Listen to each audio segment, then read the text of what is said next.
6, 37, 38 వచనాలను మనం ధ్యానం చేద్దాం. ఈరోజు పరిశుద్ధ గ్రంథమైన బైబిల్ నుండి దానియేలు గ్రంథము 11వ అధ్యాయము 36, 37, 38 వచనాలను ఈరోజు మనం నేర్చుకున్నాం.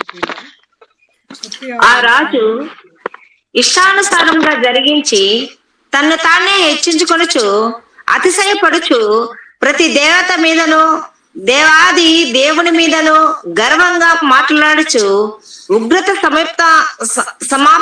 సమాప్తి అగు వరకు వృద్ధి పొందెను. అంతటా నిర్ణయించినది జరుగును. అతడు చాలా చిన్న ప్రార్థన చేసుకున్నాం. ఈ వచనం తర్వాత వివరించుకోవడం అయిన తర్వాత నెక్స్ట్ వచనాన్ని అలా వివరించుకుందాం, ప్రార్థించుకుందాం. ప్రేమ నమ్మకం కలిగిన మా ప్రియ పరలోకపు తండ్రి, పరిశుద్ధుడా, మహాఘనుడా, మహోన్నతుడా, అత్యున్నతమైన సింహాసనం మీద ఆసీనుడేండి నిత్యము పరిశుద్ధుడు పరిశుద్ధుడు పరిశుద్ధుడు అని కొనియాడబడుచున్న మా గొప్ప దేవ, మీ ఘనమైన శ్రేష్టమైన నామానికి వందనాలు చెల్లిస్తున్నాం. ఆయన యెహోవా తమకు దేవుడుగా కలిగిన జనులు ధన్యులు అని మీ వాక్యం సెలవిస్తుంది. ప్రభా, మేము ధన్యులు అని భావిస్తున్నాం.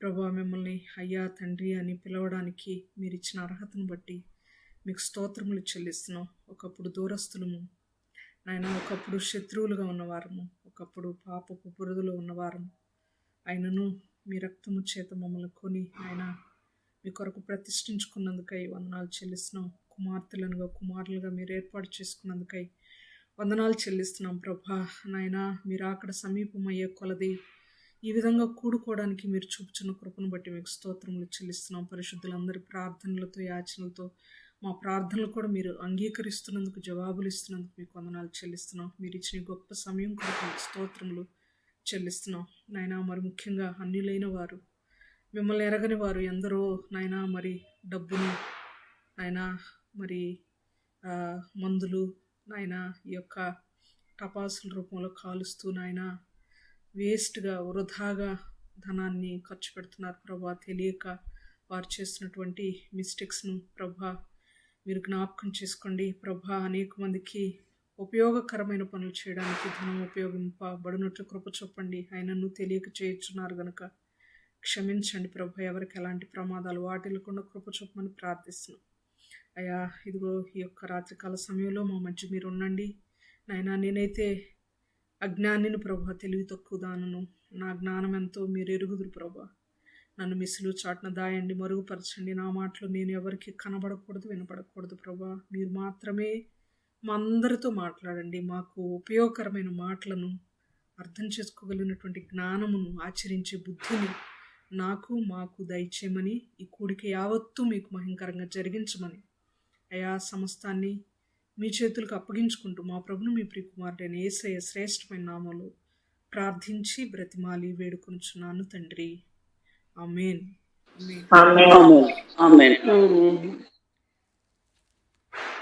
ప్రియులారా, అనేక సెషన్స్ గడిచిపోయాయి.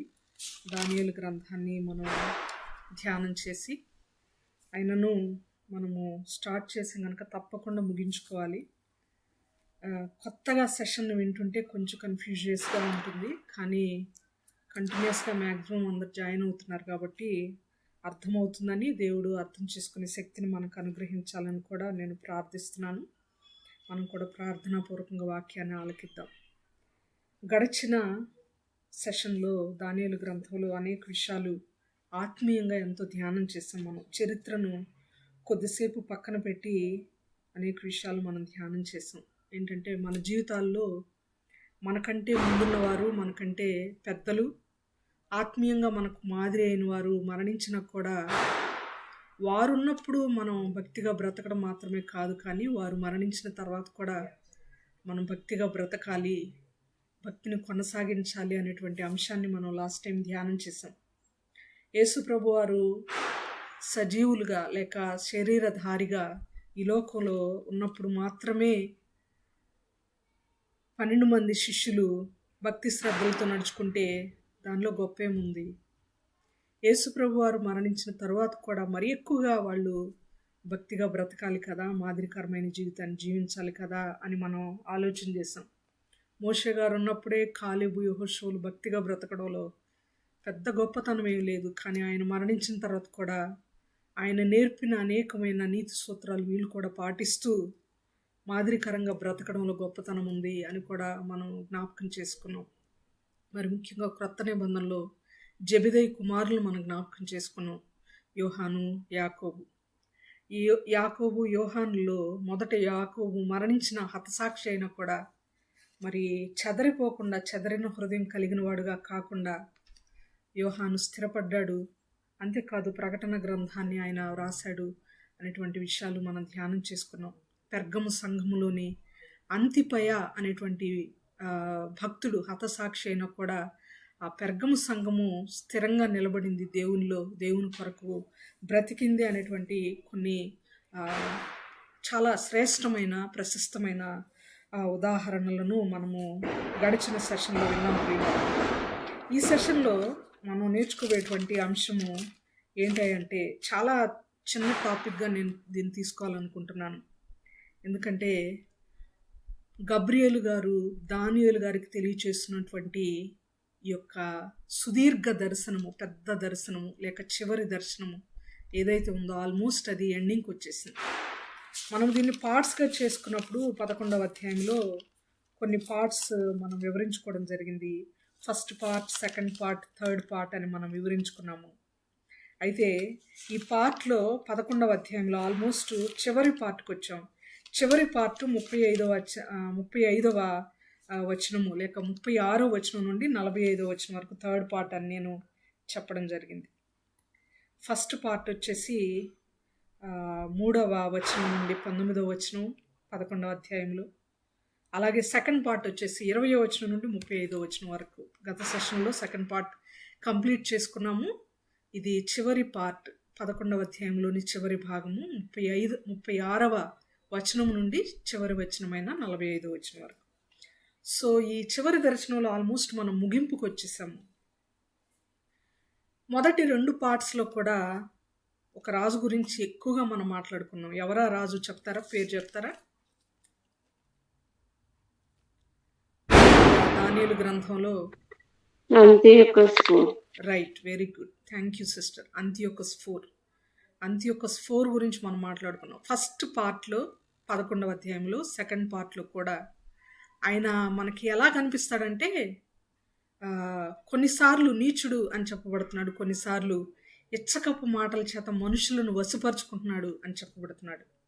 అంటే బేసిక్గా ఆయన యొక్క ఆంతర్యము, ఆయన యొక్క అంతరంగ స్వభావము, ఆయన యొక్క గుణగణాలు, ఆయన క్యారెక్టరు నీచుడు, మహోగ్రత కలిగిన వాడు, కోపిష్టి, అన్యాయాన్ని న్యాయంగా, న్యాయాన్ని అన్యాయంగా మార్చేసేవాడు, ఏమీ ఎరుగని అమాయకులైనటువంటి దేవుని బిడ్డలను ఓచుకోత కోసినటువంటి వాడు. అంతేకాదు ప్రాణమే లేని కొన్ని విగ్రహాలను తీసుకొచ్చి పవిత్ర స్థలంలో నిలబెట్టి అపవిత్రపరిచినటువంటి దుష్ట స్వభావి ఈయన అని మనము అనేక మాటలు ఈయన గురించి మనం విన్నాం. ఈయన మొదటి 2 పార్ట్స్లో కూడా ఎలా కనపడ్డాడంటే మనకి కొన్నిసార్లు నెగిటివ్ క్యారెక్టర్ కలిగిన వాడైనా మంచి మంచి మాటలు ప్రజలకు చెప్పి వాళ్ళని లోబరుచుకుంటూ, వాళ్ళకి బహుమానాలు ఇస్తూ, వాళ్ళకి ఆశ చూపిస్తూ, నేను చెప్పిన మాట వింటే నీకు ఈ రాజ్యం ఇస్తా, నేను చెప్పిన మాట వింటే ఈ ప్రాంతం మీద ఏలుబడి నీకు ఇస్తా, నేను చెప్పిన మాట వింటే నిన్ను హై ప్రీస్ట్గా నిర్ణయిస్తా అని దేవుని బిడ్డలు కాని వారిని కూడా, సొంత మేనల్లులను కూడా ఆయన మభ్యపెట్టే మాటలు చెప్పి ఒక మాస్క్ ధరించినటువంటి వ్యక్తిగా మనం చూస్తాం ఫస్ట్ 2 పార్ట్స్లో. అంటే up to 35 are 35th verse వరకు, 35వ వచనం వరకు మాస్క్ ధరించుకున్నటువంటి వ్యక్తిగా ఆయన మనం చూస్తాం. కానీ ఇప్పుడు 36వ వచనం నుండి ఆయన మాస్క్ రివీల్ చేసేస్తున్నాడు, ఆయన ముసుగును తీసేస్తున్నాడు. ఎందుకంటే లాస్ట్ సెషన్లో మనం విన్నాం కదా, లాస్ట్ టు లాస్ట్ అంటే గడిచిన సెషన్స్లో చివరి నుండి రెండవది ఆ సెషన్లో మేనల్లుళ్ళిద్దరికీ ఈ మేనమామ అయిన అంతియోకస్ 4 యొక్క దుస్వభావం గురించి అర్థమైపోయి వాళ్ళు మరి గ్రేకీయుల మీద కదా, గ్రీకు ప్రజల మీద, రోమిల మీద ఆధారపడి వాళ్ళ సపోర్ట్ తీసుకున్నారు. ఈయన్ని నమ్మడం ఆపేసేసారని మనం నేర్చుకున్నాం. ఇక ఎలాగూ నా గురించి అర్థమైపోయింది కదా, ఎలాగూ నా యొక్క నిజస్వరూపం బయటపడింది కదా అని ఈయన కంప్లీట్గా మాస్క్ తీసేసిన వాడుగా ఈయన మనకి 36వ వచనం నుండి కనబడుతున్నాడు. ఒకసారి చదువుతున్నాను, నేను జాగ్రత్తగా గమనించండి ప్రియులరా. 11వ అధ్యాయము దానియేలు గ్రంథము 36వ వచనాన్ని నేను చదువుతున్నాను. ఆ రాజు అంటే ఎవరు? అరుణ సిస్టర్ చెప్పారు ఆల్రెడీ పేరు. ఆ రాజు అంటే ఎవరు?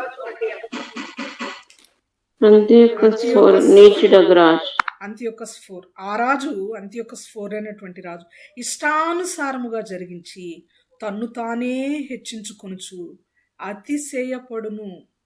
అన్ని తెలిసిన రెఫరెన్స్లే వీటికి సపోర్టివ్ రెఫరెన్స్లుగా మనకు జ్ఞాపకం వస్తాయి. తన్ను తానే హెచ్చించుకొనొచ్చు. ఆ రాజు అంటే అంతియోకస్ IV ఎలా ఉన్నాడు? తన్ను తాను హెచ్చించుకుంటున్నాడు. బైబిల్ ఏం చెప్తుంది? తన్ను తాను హెచ్చించుకుని ప్రతివాడు ఏమవుతాడు అని బైబిల్ చెప్తుంది. ఓపెన్ చేయక్కర్లా, చదవక్కర్లా. తన్ను తాను హెచ్చించుకునేవాడు తగ్గించబడు. అంతేకాదు, ఈయన అతిశయపడుతున్నాడంట. అతిశయం అంటే గర్వం. నాశనమునకు ముందు ఏమి నడుస్తుందండి? గర్వం నడుచు. పడిపోవుటకు ముందు అహంకారమైన మనస్సు నడుచు. ఈయనకి చివరి రోజులు వచ్చేసాయి అన్నమాట.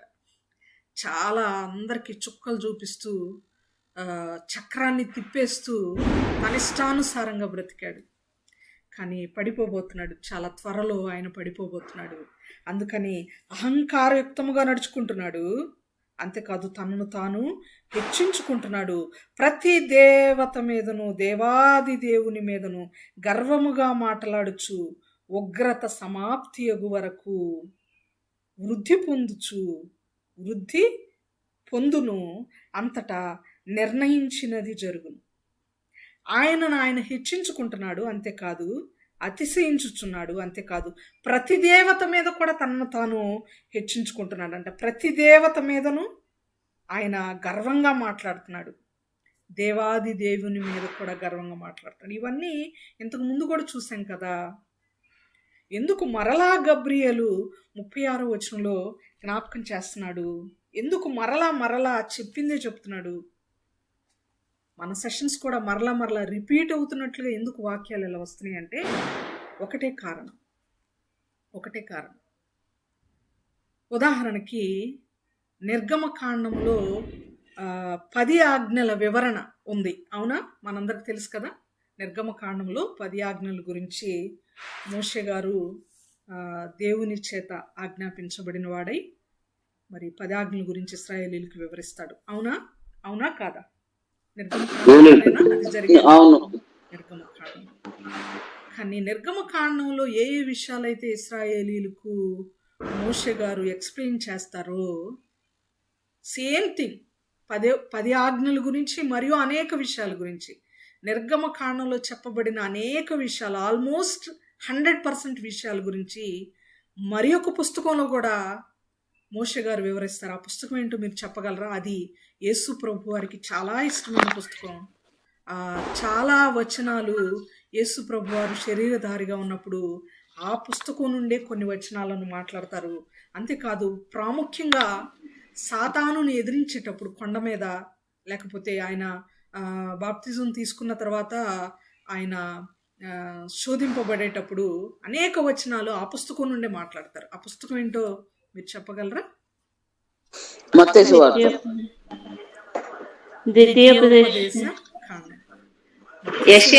మాట్లాడతారు. యెషయా కాదు, ద్వితీయోపదేశ కాండం. నీ తండ్రి అయిన దేవుణ్ణి మాత్రమే పూజించాలి, నీ తండ్రి అయిన దేవునికి మాత్రమే మొరక్కాలి, ఇంకెవరికూడదని రాయబడి ఉంది అని ద్వితీయోపదేశ కాండంలోనే ఉంది. అంతేకాదు, దేవుడు ఈ రాళ్లను రొట్టెలుగా చేయగలడు అనేటువంటి మాటలు కూడా ద్వితీయోపదేశ కాండంలో ఉన్నాయి.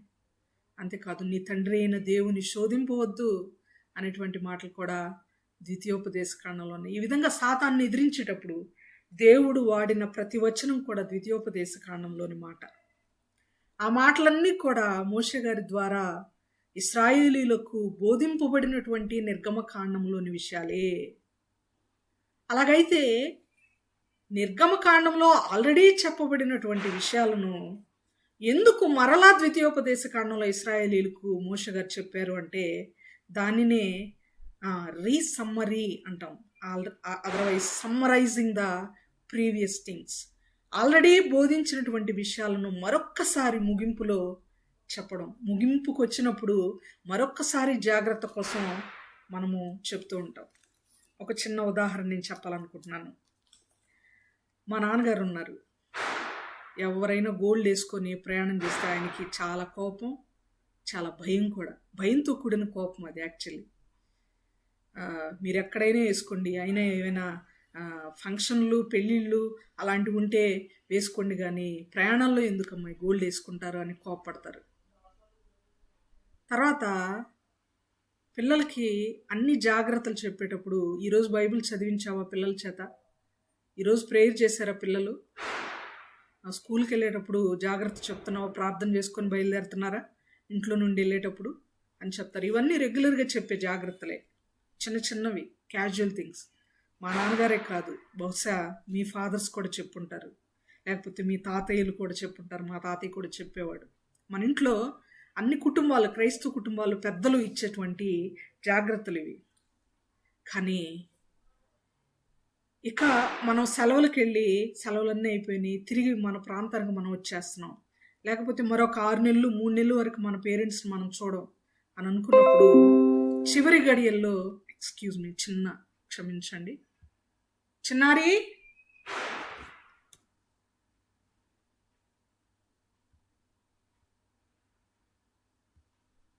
క్షమించండి, చివరి సమయంలో వాళ్ళు కొన్ని జాగ్రత్తలు చెప్తారు. ఏంటో తెలుసా? మెలకుగా ఉండండి, రెగ్యులర్గా ప్రార్థన చేయండి, సంఘం కోసం ప్రార్థన చేయడం మరవద్దు, ఏ స్థితిలోనైనా వాక్యం ప్రకటించడం ఆపొద్దు, జాగ్రత్తగా ఉండండి, దేవుని రాకడ కొరకు సిద్ధపాటు కలిగి ఉండండి, నమ్మకంగా బ్రతకండి, ఆత్మరక్షణ మన ధ్యేయం గుర్తుందా, ఇలాంటివి చెప్తారు. అప్పటి వరకు ప్రార్థన చేసుకోండి, స్కూల్కి వెళ్ళేటప్పుడు ప్రార్థన నేర్పించండి, పిల్లల చేత పాటలు పాడించండి, ఇలాంటి చిన్న చిన్న మైన్యూట్ థింగ్స్ చెప్తారు. మైన్యూట్ కాదు, of course they are very valuable and precious also, అవి కూడా ముఖ్యమైనవి. కానీ ఇవి జనరల్గా మనం వినేవే. కానీ ఇంకో కొద్ది దినాలు వాళ్ళను మనం చూడము, కొద్ది దినాలు వాళ్ళతో మనము గ్యాప్లో ఉంటాము, ఎడబాటులో ఉంటామని తెలిసినప్పుడు చాలా ప్రాముఖ్యమైన విషయాలు వాళ్ళు చెప్తారు. ఆల్రెడీ చెప్పినవి అయినా రిపీట్ చేస్తూ చెప్తారు. అలాంటివి మన ప్రభువారు కూడా చేశారు, అలాంటివి మోషే గారు కూడా చేశారు. మోషే గారు నిర్గమకాండంలో పదే పదే బేసిక్స్ అన్నీ నేర్పించి ఇశ్రాయేలీలకు ద్వితీయోపదేశ కాండంలో వాటిని మరలా సమ్మరైజ్ చేస్తూ, నొక్కి వక్కాణిస్తూ పదే పదే ఇశ్రాయేలీలకు బోధిస్తూ ఉన్నారు.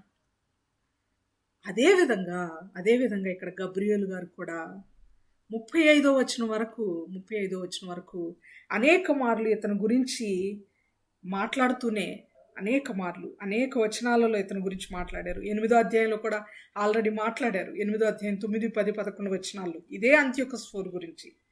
అలాగే 8వ అధ్యాయము 11వ అధ్యాయం 30వ వచనంలో కూడా మాట్లాడారు. దానియేలు గ్రంథం 8వ అధ్యాయం 12లో కూడా ఇదే రాజు గురించి మాట్లాడారు. కానీ మరలా 36వ వచనం నుండి సమ్మరైజ్ చేస్తూ తిరిగి అదే రాజు గురించి మాట్లాడుతున్నారు అని మనం గుర్తుపెట్టుకోవాలి. అందువలననే దీన్ని బోరు కొట్టడానికి గబ్రియేలు మాట్లాడుతున్నాడు అని మనం అనుకోకూడదు. మనం బోరు కొట్టే విధంగా ఈ దానియేలు గ్రంథాన్ని ధ్యానం చేస్తున్నామని అసలే అనుకోకూడదు. మరలా జాగ్రత్త కోసం పదే ఒక దేవదూతను పరలోకము నుండి పంపించి దేవుడిస్తున్నటువంటి చాలా ప్రాముఖ్యమైనటువంటి ఇన్ఫర్మేషన్ ఇది అని మనము ఖచ్చితంగా గుర్తుపెట్టుకోవాలి ప్రియులారా. చాలా ప్రాముఖ్యమైనటువంటి ఇన్ఫర్మేషన్ అని గుర్తుపెట్టుకోవాలి. ఉదాహరణకి గాను మోషే గారు చెప్పారు అనేక మార్లు, ఆల్రెడీ మనం ఇప్పుడు దాకా ఎక్స్ప్లెయిన్ చేసుకున్నాం. నిర్గమకాండంలో ఏదైతే చెప్పారో అది ద్వితీయోపదేశ కాండంలో మరలా రిపీట్ చేశారు అనేటువంటి విషయం, దేవుడు కూడా యేసుప్రభు వారు శరీరధారిగా ఉన్నప్పుడు మత్తయి సువార్త 5వ అధ్యాయాన్ని కనుక మనం చదివితే అన్నీ బేసిక్ థింగ్స్, క్రైస్తవులమైన మనకు బేసిక్ థింగ్స్ అక్కడ ఉంటాయి. ఒట్టు పెట్టుకోవద్దు, పేదలుగా ఉంటే భయపడద్దు, బాధపడద్దు, మీరు ధన్యులు. తర్వాత ఒట్టు పెట్టుకోవద్దు, పరలోకం తోడని, అమ్మ తోడు, నాన్న తోడు, ఇలాంటివేవి భూమి తోడు, ఆకాశం తోడని ఒట్లు పెట్టుకోవద్దు అని చెప్పాడు. మీరు లోకానికి ఉప్పు, మీరు లోకానికి వెలుగు అని చెప్పాడు. సాత్వికంగా ఉండండి, సమాధానంగా ఉండండి, దుఃఖపడితే మీరు ధన్యులు. ఇలాంటి బేసిక్ థింగ్స్ అన్నీ చెప్పాడు స్టార్టింగ్లో. కానీ ఎండింగ్కి వచ్చేసరికి చాలా ప్రాముఖ్యమైన విషయం ఒకటి చెప్పాడు ఆయన చెప్పిన అనేకమైన ప్రాముఖ్యమైన విషయాలలో ఒక్కటి మెలకుగా ఉండండి అని చెప్పాడు. మెలకుగా ఉండండి అని చెప్పాడు. ఒకసారి ఆ మాటలు చదువుదాం. మత్తయి సువార్త 26వ అధ్యాయం 5వ అధ్యాయానికి నేను వెళ్ళట్లేదు, ఎందుకంటే అవన్నీ మనకి జ్ఞాపకం ఉన్న మాటలే కాబట్టి టైం సేవింగ్ కోసం. మత్తయి సువార్త 6వ అధ్యాయము 32, 38 వచనాలను ఒకసారి మనం చదువుదామా? మత్తయి సువార్త 6వ అధ్యాయము మొదటిగా 32వ వచనం చదువుదాం.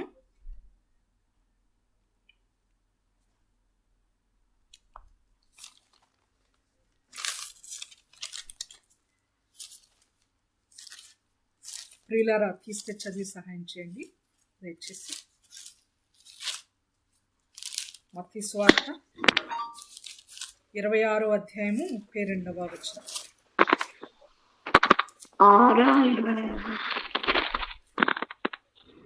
ఇందాక 6 అన్నారు, అందుకే మత్తయి సువార్త 26వ అధ్యాయము 32వ వచనం. మీరు లేచిన తర్వాత మీకంటే ముందుగా గలిలయకు వెళ్ళేదనెను. చాలు, ఒక్కసారి దేవుడు ఇక్కడ మీరు ప్రేయర్ చేయండి, మెలకుగుండి ప్రేయర్ చేయండి అని చెప్తూ శిష్యుల్ని ఒక చోట ఉంచి ఆయన మరణించి లేచిన తర్వాత ఏం జరగబోతుందని ఒక ఇంపార్టెంట్ పాయింట్ చెప్తున్నాడు. నేను లేచిన తర్వాత ముందు ఎక్కడికి వెళ్తాను? గలిలయకు వెళ్తాను. చాలామంది పితరులు చెప్తుంటారు, నేను మరణిస్తే ఫలానా చోట పాతి పెట్టండి నన్ను. నేను మరణిస్తే దైవజనులందరికీ తెలియచేయండి. నేను మరణిస్తే సంఘాన్ని జాగ్రత్తగా ఏలుబడి చేయండి, సంఘాన్ని జాగ్రత్తగా కాపాడుకుంటూ రండి, మాదిరిగా ఉండండి అని మన పితరులు, తల్లిదండ్రులు, లేకపోతే మన ఇంట్లో వాళ్ళు చెప్తూ ఉంటారు. జాగ్రత్తగా సేవ చేయండి అనే మాటలు దేవుడు చెప్తున్నాడు. మీరు మెలకుగుండి ప్రార్థన చేయండి. నేను లేచిన తర్వాత ఫస్ట్ లేచాక గలిలయకు వెళ్తాను అని అంటున్నాడు. 38వ వచనం చదవండి అన్న. అదే అధ్యాయంలో 26వ అధ్యాయం మత్తయి సువార్త 38వ వచనం. అప్పుడు యేసు మరణమగునంతగా నా ప్రాణము బహు దుఃఖములో మునిగి ఉన్నది, మీరు ఇక్కడ నిలిచి నాతో కూడా మెలకువగా ఉండునని వారితో చెప్పి. చాలన్న, ఏమని చెప్తున్నాడు దేవుడు? మెలకువగా ఉండు. నా ప్రాణము దుఃఖములో మునిగి ఉంది. ఎంత వేదనకరమైన మాట ప్రియులారా. ఆయన దేవుడై ఉండి శరీరంలో ఉన్నాడు కనుక పలికేటువంటి మాట చాలా బాధ కలిగిన మాట, బాధగా అనిపించేటువంటి మాట. మరణమగునంతగా నా ప్రాణము దుఃఖములో ఉంది, మీరు దయచేసి మెలకుగా ఉండండి. ఉన్నారా మెలకుగా? వాళ్ళు ఉన్నారా అండి? లేదు, పడుకున్నారు. ఎన్నిసార్లు దేవుడు లేపాడు ప్రేయర్ చేసి వచ్చే వాళ్ళని? 3 సార్లు. 3 సార్లు కనీసం ఒక్కసారైనా మెలకుగున్నారా? లేదు. తర్వాత నా టైం వచ్చేసింది, ఇక మీరు వెళ్ళి మీ కన్నులకు ఉన్నటువంటి భారాన్ని, అలసటను తీర్చుకోండి, ఇక వెళ్ళి నిద్రపోండి, ఇక మీరు చేసేది ఏం లేదు అన్నట్లుగా దేవుడు వారితో మాట్లాడతాడు. మెలకుగా ఉండండి. ఎంత ఇంపార్టెంట్ ఇన్స్ట్రక్షన్ అయ్యా ఇది అంటే, ప్రతి సందర్భానికి సూట్ అయ్యే ఇన్స్ట్రక్షన్.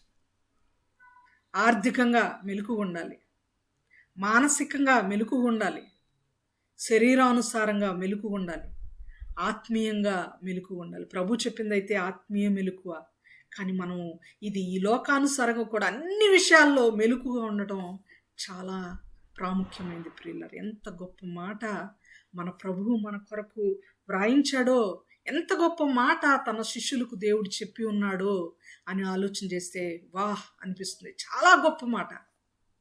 మెలకుగా ఉండండి. ఎంతవరకు మనం మెలకుగా ఉండి ప్రార్థన చేస్తున్నాం? ఆత్మీయంగా చాలా మంది ఏం చేస్తున్నారో తెలుసా ప్రియులారా? ఆత్మీయ నిద్రలో ఉన్నారు. ప్రవక్తలు, ప్రవచించేటువంటి వారు, బోధకులైనటువంటి వారు కూడా యోనా గారిని జ్ఞాపకం చేసుకుంటే ఏం చేస్తున్నాడు ఆయన గురించి నిద్రపోతూ అని ఉంది బైబిల్. నిద్రపోతూ. నిద్రపోతూ ఓడ అమరమున పడుకున్నాడు. నిద్రపోతున్నాడు. ఓడ అమరమున నిద్రపోతున్నాడు. నిద్రపోతులుగా ఉన్నటువంటి వారమా మనము?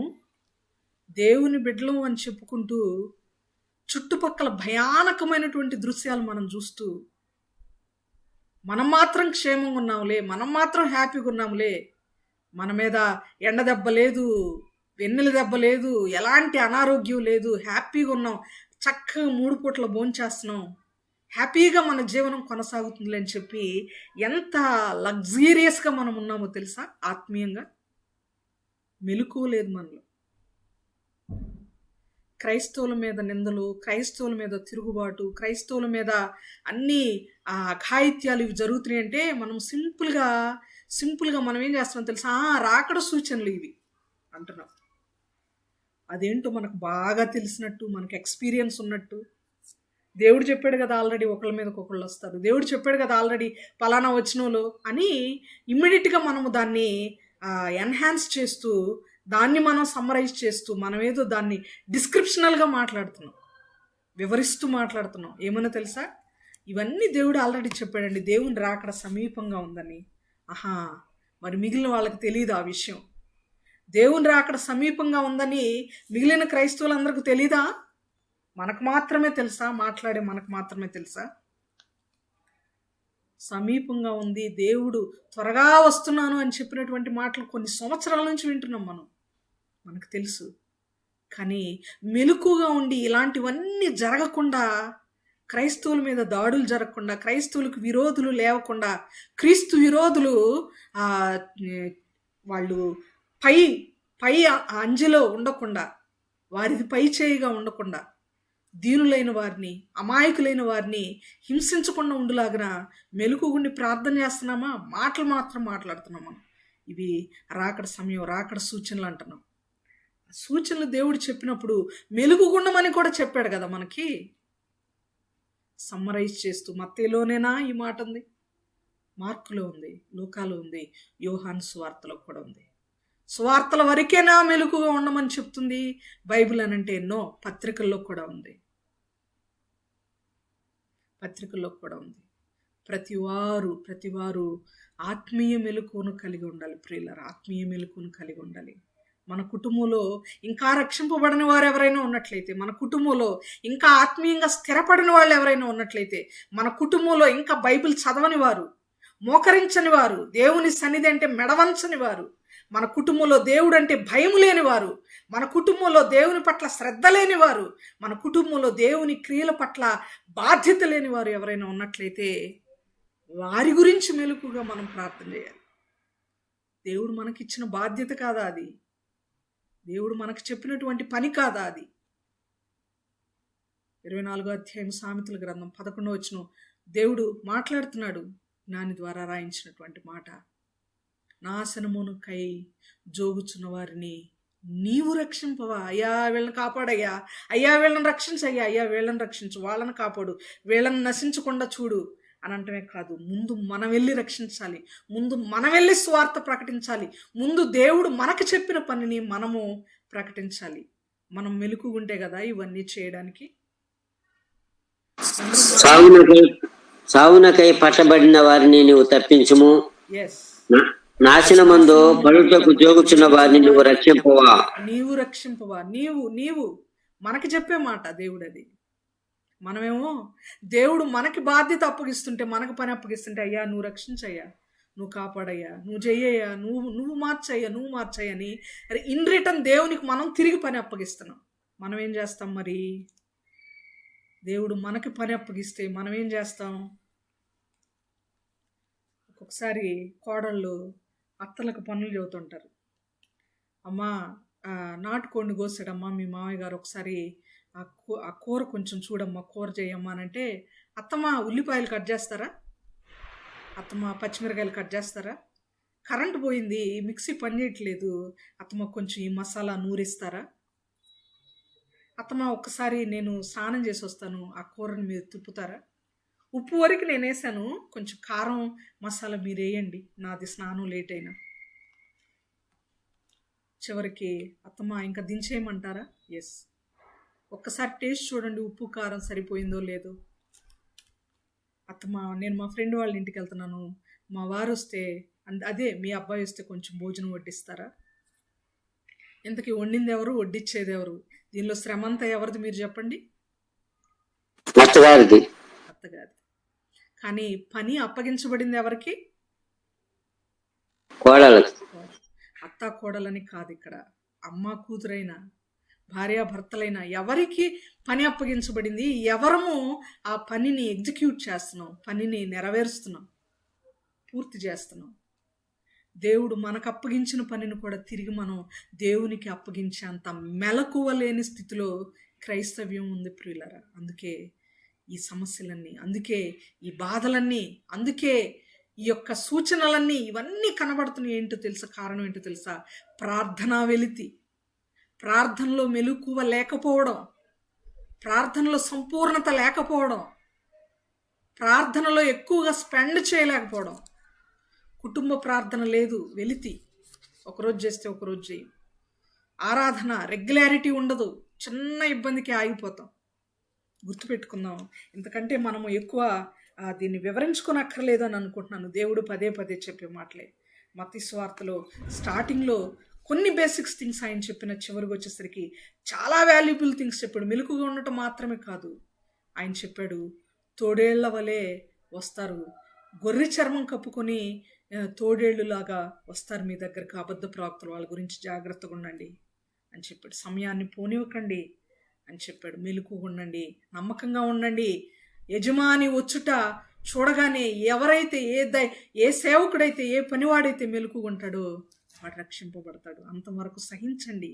ఇలాంటి అనేకమైన గొప్ప మాటలు దేవుడు తెలియచేసి ఉన్నాడు ప్రియులారా. ఉదాహరణకు మాత్రమే ఒక్క మాటను నేను మీకు చూపించడం జరిగింది. మరి ఇన్ని మాటలు ఎందుకు ఈ మాటలు చెప్తున్నామంటే, దానియేలు గ్రంథంలో ఆల్రెడీ చెప్పబడినటువంటి ఆ రాజు ఎవరు? ఆ రాజు అంటే ముసుగు తీసిన ఈ యొక్క అంతియోకస్ IV. ఆ రాజు గురించి మరలా చెప్తున్నాడు, సమ్మరైజ్ చేస్తూ. ఆయన ఎలా ఉన్నాడంటే తనను తాను హెచ్చించుకుంటున్నాడు, అంతేకాదు అతిశయపడుతున్నాడు, అంతేకాదు ప్రతి దేవత మీదను, దేవాది దేవుని మీదను గర్వముగా మాట్లాడుతున్నాడు. ప్రతి దేవత మీద గర్వంగా మాట్లాడుతున్నాడంట. ఇంకా నెక్స్ట్ వచనాల్లో ఉంది, స్త్రీ కాంక్షిత దేవత 27వ వచనంలో కొంతమంది స్త్రీలు ప్రత్యేకంగా కొన్ని కోరికలను తీర్చమని స్త్రీ దేవతలను, స్త్రీలైన వారు దేవతలను, అంటే ఆడవారు దేవతలుగా ఎవరైతే చెప్పబడతారో వారిని ప్రత్యేకంగా పూజిస్తూ ఉంటారు. మనం ఎరుగుదు, వాళ్ళ పేర్లు మనం చెప్పుకోవాల్సిన అవసరం కూడా లేదు, అవసరం కాదు గనక పూజిస్తూ ఉంటారు. అదేవిధంగా అలాంటి స్త్రీ కాంక్షిత దేవతలను కూడా ఈయన లెక్క చేసేవాడు కాదు. వాళ్ళ కులదైవాలు లేకపోతే వాళ్ళ ఫ్యామిలీస్లో పూజించే వాళ్ళని కూడా లెక్క చేసేవాడు కాదు. ప్రతి ఒక్కళ్ళ మీద ఈయన అహంకారంగా మాట్లాడేవాడు. అంతవరకు మనము ఇది చేయొచ్చు, పక్కన పెట్టచ్చు. కానీ ఇక్కడ ఉన్నటువంటి మాట దేవాది దేవుని మీదను, ఎంత ప్రత్యేకంగా రాయబడిందో చూడండి బైబిల్లో ప్రియులారా. ఆశ్చర్యకరమైన మాట. ప్రతి దేవత మీదను, దేవాది దేవుని మీదను. దేవాది దేవుడు ఎవరు? దేవాది దేవుడు అంటే ఎవరు? దేవాది దేవుడు అంటే ఉన్నారండి? దేవుడు, మన దేవుడు యేసయ్య, తండ్రి, కుమారుడు, పరిశుద్ధాత్ముడు, సమస్తము. ఈయన దేవాది దేవుడు. దేవాది దేవుని మీద కూడా ఈయన ఏం చేస్తున్నాడు? అహంకారంగా మాట్లాడుతున్నాడా లేదా? అహంకారముగా, గర్వముగా మాట్లాడుతున్నాడు. ఇంతకు ముందు కూడా అనేక మార్లు చదివాము 8వ అధ్యాయంలో 9వ వచనం నుండి కిందకి చదివితే అక్కడ ఉన్నటువంటి మాటలు ఏంటంటే, సైన్యములకు అధిపతి అగు యెహోవా అని కూడా ఈయన గర్వంగా మాట్లాడుతున్నాడు అనేటువంటి మాటలు మనం అక్కడ చూస్తాం. ఒకసారి హెచ్చించుకున్నాడు అనేటువంటి మాటలు మనం చూస్తాం. 11వ వచనం, దానియేలు గ్రంథము 8వ అధ్యాయము 11వ వచనంలో ఆ మాట ఉంది ప్రియులారా.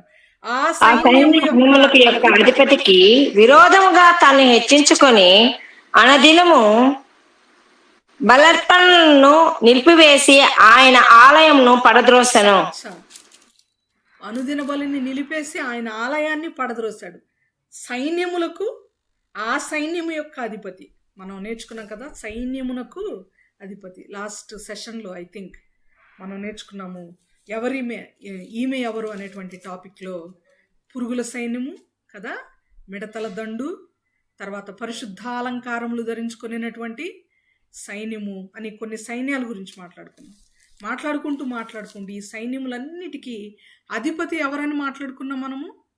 దేవుడైన యెహోవా. ఆ దేవుడైన యెహోవాకు విరోధముగా ఉన్నాడు ఈయన అని దానియేలు గ్రంథం 8వ అధ్యాయం 11లో ఆల్రెడీ చెప్పాడు.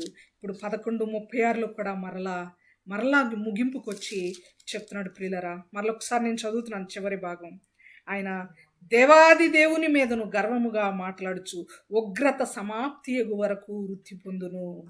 అంతటా నిర్ణయించినది జరుగును. ఉగ్రత సమాప్తి అంటే ఈ మాట ఎవరి ఉగ్రత? ఏంటి ఆ సమాప్తి అంటే? ఇది దేవుని ఉగ్రత. ఎవరి మీద ఉగ్రత అంటే దేవుని బిడ్డలైన యూదుల మీద ఉగ్రత. దేవుని బిడ్డల మీద దేవుడు ఒక ఉగ్రత కలిగి ఉన్నాడు. మనకు తెలుసు, అనేక మార్లు దేవుని బిడ్డలైనటువంటి వారు ఆ దేవుని యొక్క మాట వినక, ఆయన అడుగుజాడల్లో నడవక, ఆయన్ని అనుసరింపక వ్యర్థమైన వాటి తట్టు వారు మరలారు గనుక ఆయన ఉగ్రత తన బిడ్డల మీద ఉంది. అది సమాప్తి వరకు, అంటే అది ముగిసే వరకు ఈయన ఈ విధంగా కొనసాగుతూ ఉంటాడు. ఈయన ఈ విధంగా చెలరేగుతూ ఉంటాడు. వృద్ధి పొందును అని ఇక్కడ రాయబడింది. చివరిగా అంతటా నిర్ణయించినది జరుగును. ఎవరు నిర్ణయించినది జరుగును అంటే దేవుడు నిర్ణయించినది జరుగును. దేవుడు నిర్ణయించినది జరుగును. 37వ వచనం చదువుకుందాం. అతడు అందరికంటే ఎక్కువగా తను తాను హెచ్చించుకొనును గనుక తన పితరుల దేవతలను లక్ష్యపెట్టడు, మరియు స్త్రీ కాంక్షిత దేవతలను గాని ఏ దేవతను గాని లక్ష్యపెట్టడు. అతడు తన పితరుల ఎరుగని దేవతను, అనగా ప్రాకారముల దేవతను వారి దేవతకు మారుగా ఘనపరచును.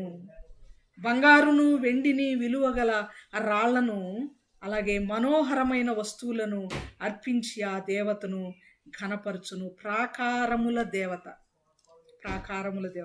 ఈ 2 వచనాల్లో కూడా తన పితరులు అనుసరించే దేవతను కూడా ఆయన లెక్క చేయడు, ఘనపరచడు.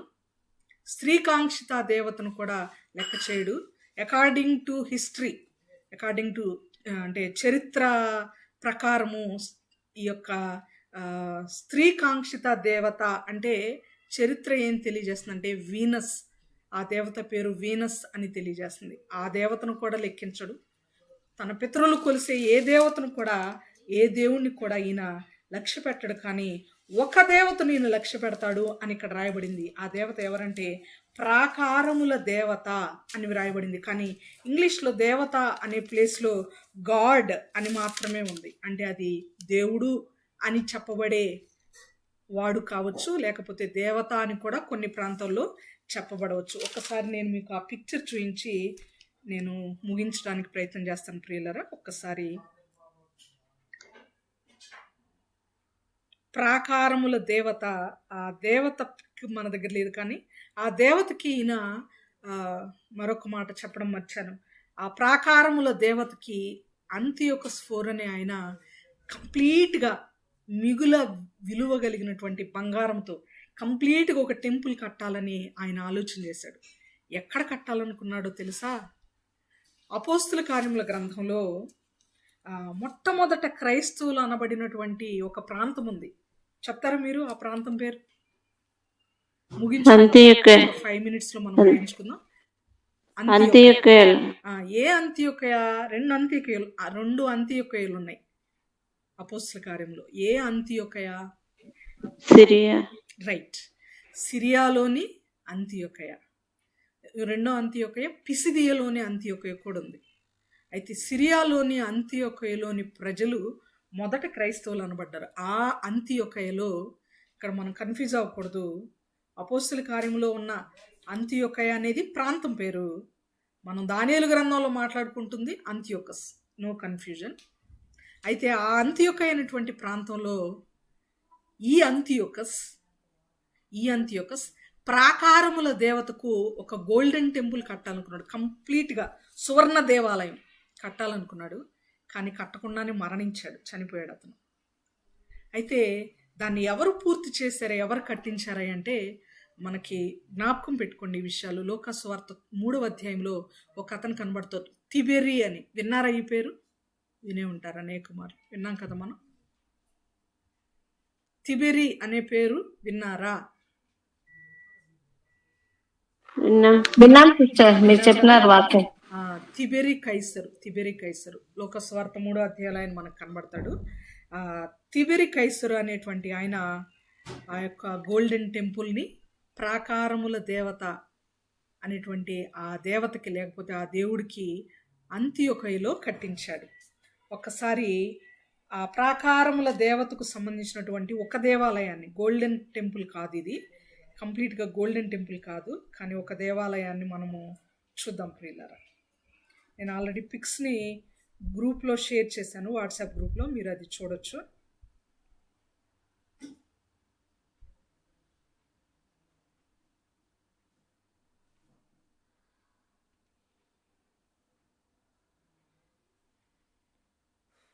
అయ్యో,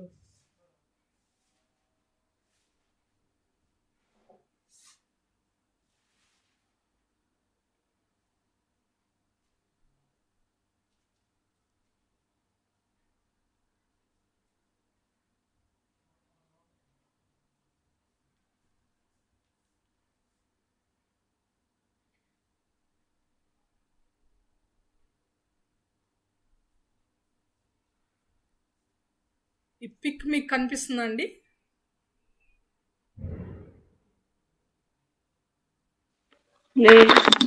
లేదు, కనబడతలేదు.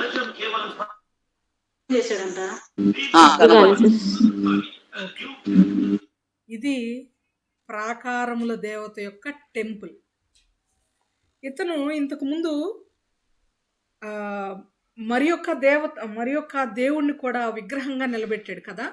ఈయన పరిశుద్ధమైనటువంటి దేవాలయంలో నిషేధింపబడినటువంటి ఒక అపరిశుద్ధమైన విగ్రహాన్ని నిలబెట్టాడని మనం మాట్లాడుకున్నాం గడిచినటువంటి సెషన్లో. ఆయన పేరు కూడా జూపిటర్. ఈ ప్రాకారముల దేవత పేరు కూడా జూపిటర్. ఇంతకుముందు నిలబెట్టబడినటువంటి విగ్రహము అది ఇది. ఇతని పేరు కూడా జూపిటర్. కానీ ఈ జూపిటర్ వేరు, ఇప్పుడు ప్రాకారముల దేవత అని చెప్పబడుతున్నటువంటి ఆ జూపిటర్ వేరు ప్రియులరా. ఇవి రెండు మనం గుర్తుపెట్టుకోవాలి అని నేను మీకు మనవి చేస్తున్నాను. అంతేకాదు మరొక పిక్చర్ కూడా నేను మీకు చూపిస్తాను. ఈయన తనిష్టానుసారముగా జరిగించుచు అనేటువంటి మాటలు చూసాం కదా. 11వ అధ్యాయం 44లో మరలా ఈయన గురించి మనం మాట్లాడుకోవాలి. లిసియాస్ అనేటువంటి ఒక ఛాన్సలర్, ఈయన ఒక అధికారి. ఈయన గుర్తుపెట్టుకోండి, నేను గ్రూప్లో పోస్ట్ చేశాను, మీరు నిదానంగా క్లియర్గా చూడొచ్చు. ఈ లిసియాస్ అనేటువంటి ఒక ఛాన్సలర్ని నియమించి యోదయలో మాత్రమే కాకుండా ఈయన పరిపాలించేటువంటి ఈయన సొంత రాజ్యాలలో కూడా ఈయన ఏం చేశాడంటే లంచాలు ఎక్కువగా తీసుకుని వాళ్లకు రాజ్యాన్ని విభాగిస్తూ, రాజ్యాన్ని ఇష్టానుసారంగా విభజన చేస్తూ వచ్చాడు. ఎవరు? ఈ అంతియోకస్ IV. టోటల్గా ఆయన పడిపోబోయే సమయం చాలా ఆసన్నమైంది కాబట్టి ఇష్టానుసారంగా జరిగించాడు. ఎక్కడ కూడా ఆయన 11 సంవత్సరాల పరిపాలనా కాలంలో ఐ థింక్ 175 నుండి 164 BC వరకు ఆయన పరిపాలించాడు. ఈ పరిపాలనా కాలం మొత్తంలో కూడా ఎక్కడ దేవునికి లోబడినట్లుగా ఈయన లేడు. ఎక్కడా దేవునికి ఇష్టమైన ఒక్క పనైనా జరిగించినట్లుగా ఈయనకి లేడు. మన జీవితంలో కూడా ఒక అతను ఎప్పుడు నా జ్ఞాపకం వస్తూ ఉంటాడు ప్రియులరా, ధనవంతుడు. లాజరు ధనవంతుడు ఇద్దరు చనిపోతే